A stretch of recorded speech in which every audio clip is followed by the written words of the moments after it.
परब्रह्माचा नैवेद्य भरताना तिथे कुठल्याही प्रकारचं अनावश्यक भाष्य कलकल या गोष्टी प्रिय नाहीत.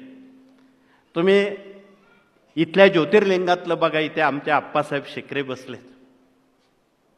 तिथे देवाला नैवेद्य दाखवताना खूप काळजी घेतात. नैवेद्य आणणारी व्यक्तीचं पावित्र्य आहे, पोशाख आहे. अत्यंत मौनानं तो नैवेद्य पडदा लावला जातो किंवा दरवाजे बंद होतात. त्यावेळी तो नैवेद्य दाखवला जातो. लोकांसमोर देवता जेवत नाही, भोजन घेत नाही.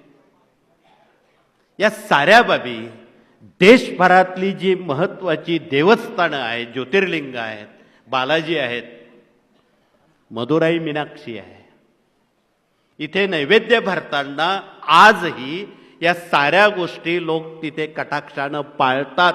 म्हणून ती देवस्थानं मोठी आहे. म्हणून हे सर्व करताना निदान आपण कमीत कमी किती गोष्टी पाळाव्यात. मौन तर आपण पाळू शकतो, पावित्र्य तर पाळणं भागच आहे. मग एवढं जरी आपण पाळू शकलो, नैवेद्य भरताना कुठली कलकल कटकट होणार नाही, तुम्ही मोठेपणा होणार नाही, एवढी भगिनींनी काळजी घ्यावी नैवेद्य भरताना.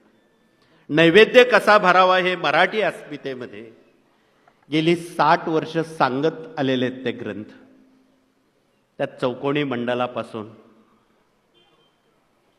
नैवेद्य दाखवताना उजव्या बाजूला पक्वान्न, डाव्या बाजूला भाज्या, कोशिंबिरी, मीठ, लिंबू, हे जे सारे प्रकार नैवेद्य भरण्याचे आहेत ते आजही मराठी अस्मितेच्या ग्रंथामध्ये सचित्र आहेत. म्हणून याप्रमाणे आपण ती काळजी घ्यावी. उगाच काहीतरी घाई करून लोकांचं चित्त विचलित करणं हे उचित नाही.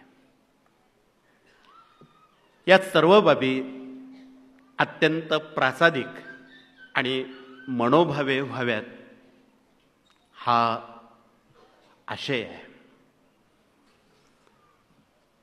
गेल्या 60 वर्षापूर्वी स्वामी युगाचे युगप्रवर्तक आणि परमपूज्य दादांचे गुरु नारायणदासजी पिठले महाराज वयाच्या शतकापर्यंत स्वतः नैवेद्य दाखवायचे. स्वतः स्वयंपाक करणार, स्वतः दाखवणार, स्वतः सगळं करणार. एवढं कडक नियम पाळून स्वामींना ते नैवेद्य दाखवायचे. पण त्या वेळेत 10:30 पूर्वी 15 मिनिट आधी नैवेद्य तिथे पोचलेला असायचा. 15 मिनिट आधी. आयुष्याच्या त्यांच्या शतकामध्ये नैवेद्य आरती करताना 1 सेकंद सुद्धा कधी उशीर झालेला नाही. हा दंडक त्यांनी स्वतःच्या मनावर रुजवलेला होता. तेव्हा हे कार्य पक्क्या पायावर उभं राहिलं.